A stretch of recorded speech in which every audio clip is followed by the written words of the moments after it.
మరి ఈరోజు సిద్దిపేటలో ప్రముఖ పుణ్యక్షేత్రమైనటువంటి కోటిలింగేశ్వర స్వామి ఆలయంలో ప్రత్యేకమైనటువంటి అభిషేకం కార్యక్రమాల్లో ఈరోజు నేను కూడా పాల్గొనడం జరిగింది.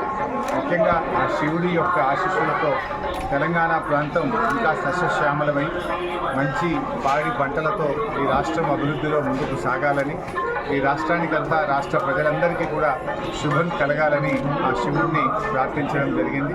మరి ముఖ్యంగా గతంలో కేసీఆర్ గారు మరి ఒక భగీరథ ప్రయత్నం చేసి ఈ ప్రాంతంలో సాగునీటి కోసం వారి యొక్క కృషి ఇంకా కొనసాగాలని, మరి ప్రాజెక్టులన్నీ కూడా పూర్తయిపోయి రైతాంగానికి చక్కగా నీళ్ళంది ఈ రాష్ట్రం అన్ని రకాలుగా సర్వతోముఖాభివృద్ధి చెందాలని చెప్పి ఆ శివుడిని ప్రార్థిస్తూ ప్రజలందరూ కూడా మంచి ఆయురారోగ్యాలతో సంతోషాలతో ఈ రాష్ట్ర ప్రజలందరూ కూడా సుఖ సంతోషాలతో ఉండాలని కూడా శివుడిని మనసారా ప్రార్థించండి.